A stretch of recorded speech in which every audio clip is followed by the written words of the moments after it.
Kali ini tim SMK Negeri 6 Kupang melakukan penelusuran di Goa Pertahanan Jepang. Menurut kisah, untuk mempertahankan diri tentara Jepang dari serangan tentara Belanda dan sekutunya sekitar tahun 1942, maka dibuatkanlah Goa Pertahanan di kota Kupang. Goa Pertahanan Tentara Jepang yang berada di Kelurahan Liliba, Kecamatan Ubobo, Kota Kupang, Nusa Tenggara Timur terdiri dari 4 mulut goa yang di dalamnya terdapat lorong yang menghubungkan satu goa dengan goa lainnya. 4 buah goa ini menghadap ke arah barat yang berada di tanah milik Kabelpah. Goa Pertahanan Jepang telah diinventarisasi pada tahun 2010 yang diketuai oleh Dr. Anda Ida Ayu Agung Indrayani dan rekan. Berikut saksikan penelusuran tim SMK Negeri 6 Kupang.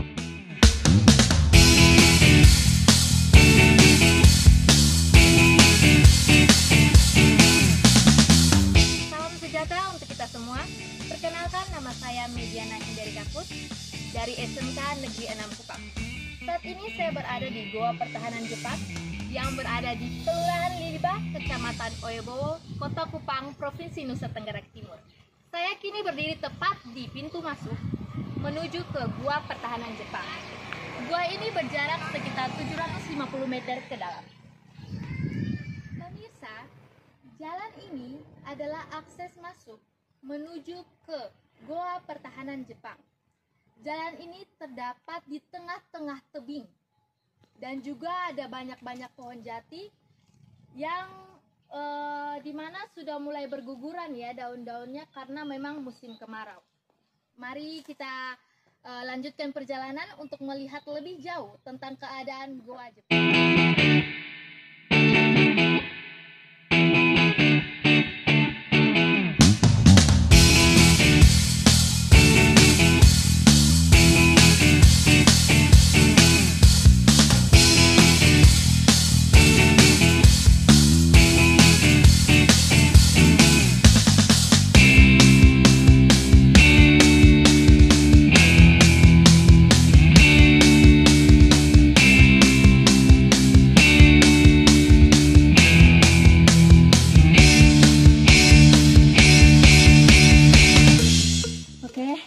Seperti yang kalian lihat, sekarang saya sudah berdiri tepat di depan pintu masuk menuju ke dalam Goa Pertahanan Jepang. Seperti inilah keadaannya, pemirsa.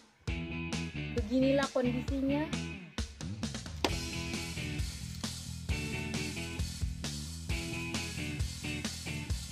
Mungkin kita akan coba untuk masuk lebih dalam lagi. Jadi inilah pintu masuk menuju ke dalam Goa Pertahanan Jepang.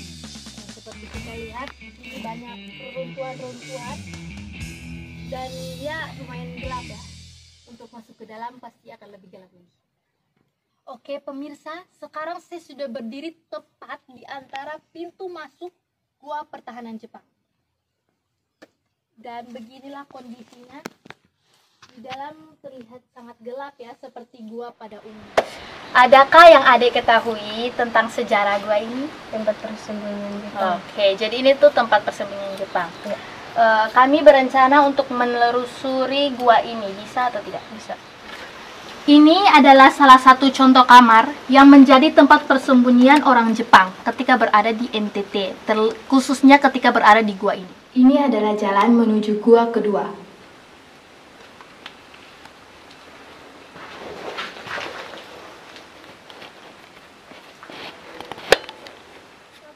Saya berada dengan seorang warga yang kebetulan tinggal di dekat lokasi gua ini.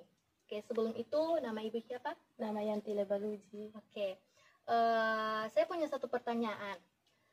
Saat kita datang ya kita melihat kondisi gua ini yang mungkin agak ya dikatakan kurang baik ya. Kondisi jalannya dan ya keadaan sekitar. Kira-kira apa harapan mama ke depannya mengenai gua ini? Harapan saya ya pertama jalan. Saya harap bisa aspal supaya bisa warga banyak berkunjung di sini untuk berwisata dan kotonju masyarakat bisa berjualan sedikit-sedikit ke es begitu di sini. Ya bisa membantu untuk meningkatkan lapangan kerja mungkin. Iya, bisa juga begitu. Harap gitu. untuk supaya bisa membangkitkan sedikit begitu.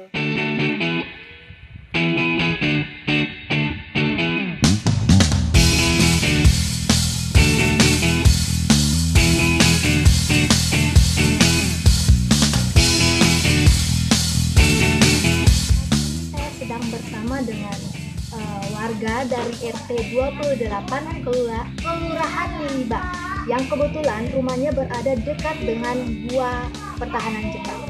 Oke, sebelum itu kalau boleh tahu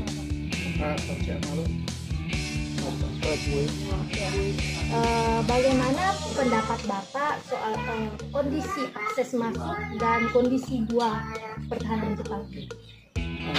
Ini gua ini kan awalnya kan kondisi bagus, dan kita ada kondisi sekarang ini kalau dalam keadaan rusak itu karena itu kan situasi roja akhirnya tumbang, kemudian dia longsor, akhirnya pintu masuk pintu masuk di kamar-kamar di dalam gua itu akhirnya jadi rumah tertutup sampai sekarang. Di dalam gua itu juga ada sumber air, mata air, tapi akhirnya tertutup sehingga mungkin air tidak mengalir lagi. Kemudian di depan itu kan biasanya air tergenang dan orang biasanya cuci pakaian di situ. Setiap kalau musim panas itu kan air masih tergenang dan orang bisa cuci pakaian. Gitu.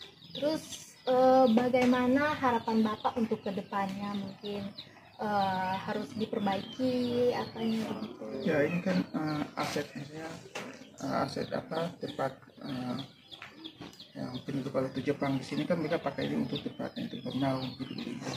Jadi ini kan aset sejarah yang harusnya jadi tempat pariwisata gitu. Ya, mungkin harus dipugar atau bersihkan, kemudian dibikin lebih bagus, termasuk juga akses jalannya. Karena ini kan bukan punya kota, tapi ini kan milik provinsi.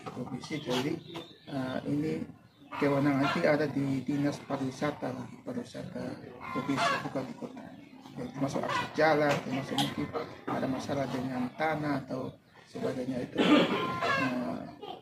kewenangannya provinsi. Sekian yang ingin saya tanyakan. Terima kasih banyak atas kesediaannya. Ya.